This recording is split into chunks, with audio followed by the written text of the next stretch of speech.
Happy ಬುಬು Subbu YouTube ಚಾನಲ್ಗೆ ಸರ್ವರಿಗೂ ಸ್ವಾಗತ ಸುಸ್ವಾಗತ. ನಾನು ನಿಮ್ಮ ಪ್ರೀತಿಯ ಕೆ.ಆನಂದ್ ಶರ್ಮಾ. ಈ ದಿನ ದಾಸವಾಳದ ಹೂವಿನಿಂದ ಮತ್ತು ಎಲೆಗಳಿಂದ ಯಾವ್ಯಾವ ಕಾಯಿಲೆಗೆ ಯಾವ ರೀತಿ ಔಷಧಿ ಮಾಡಬೇಕು, ಹೇಗೆ ಮಾಡಬೇಕು, ಅದರಿಂದ ಉಪಯೋಗ ಏನು ಅನ್ನೋದನ್ನು ತಿಳ್ಕೊಳ್ಳೋಣ.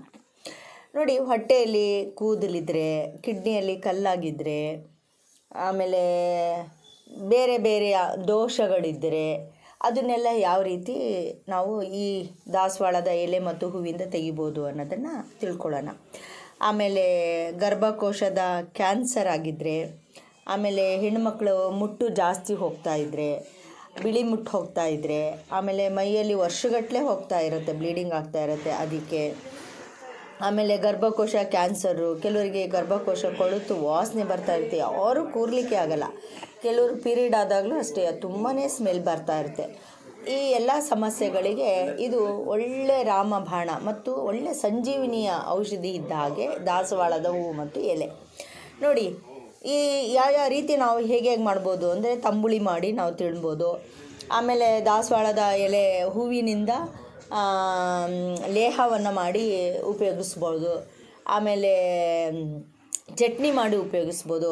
ದಾಸವಾಳದ ಎಲೆಗಳಿಂದ ದೋಸೆಯನ್ನು ಮಾಡಿ ತಿನ್ಬೋದು. ಇದರಿಂದೆಲ್ಲ ತಿನ್ನೋದ್ರಿಂದ ಏನಾಗ್ತದೆ ಅಂದರೆ, ನಿಮ್ಮ ಕಾಯಿಲೆ, ಹೊಟ್ಟೆ ಒಳಗೆ ಕೂದಲಿದ್ರೆ, ಕಲ್ಲಿದ್ದರೆ, ಕಿಡ್ನಿಯಲ್ಲಿ ಕಲ್ಲಿದ್ದರೆ, ಗರ್ಭಕೋಶದ ಸಮಸ್ಯೆಗಳಿದ್ದರೆ, ಆಮೇಲೆ ಮುಟ್ಟಾದಾಗ ಹೊಟ್ಟೆ ನೋವು ಬಂದರೆ, ಈ ಎಲ್ಲ ಸಮಸ್ಯೆಗಳಿಗೆ ಇದೊಂದು ಸಿದ್ಧ ಅತ್ಯುತ್ತಮವಾದ ಔಷಧಿ ಅಂತ ಹೇಳ್ತೇನೆ.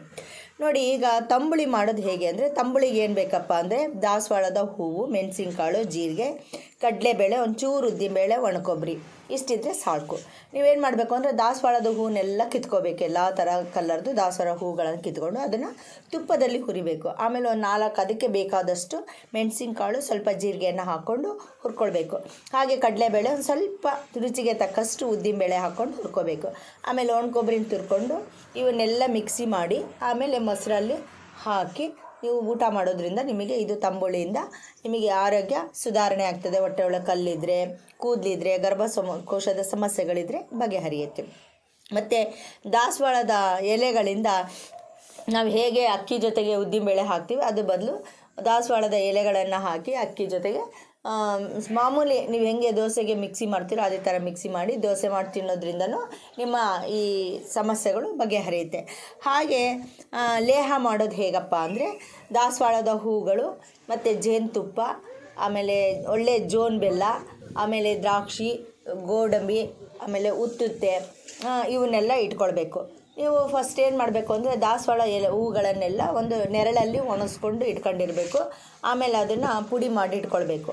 ಆಮೇಲೆ ನೀವು ಒಲೆ ಮೇಲೆ ಏನು ಮಾಡಬೇಕು, ಚೆನ್ನಾಗಿ ಪಾಕ ಬರೋ ಥರ ಬೆಲ್ಲವನ್ನು ಪಾಕ ಮಾಡ್ಕೋಬೇಕು. ಆ ಬೆಲ್ಲದ ಪಾಕಕ್ಕೆ ಫಸ್ಟು ಜೇನುತುಪ್ಪ ಹಾಕಬೇಕು. ಆಮೇಲೆ ಅದಕ್ಕೆ ತಕ್ಕಷ್ಟು ಕೆಂಪು ಕಲ್ಸಕ್ಕರೆ ಹಾಕಬೇಕು. ಆಮೇಲೆ ನೀವು ದಾಸವಾಳದ ಹೂವನ್ನೆಲ್ಲ ಪುಡಿ ಮಾಡಿ ಇಟ್ಕೊಂಡಿರ್ತೀರಲ್ಲ, ಅದನ್ನು ನಿಧಾನಕ್ಕೆ ಒಲೆ ಮೇಲೆ ಬೆಲ್ಲ ಪಾಕವನ್ನು ಕೈ ಆಡಿಸ್ತಾ ಆ ಪೌಡ್ರನ್ನೆಲ್ಲ ಹಾಕ್ಕೊಂಡು ನಿಧಾನ ಕೈ ಆಡ್ತಾನೇ ಇರಬೇಕು.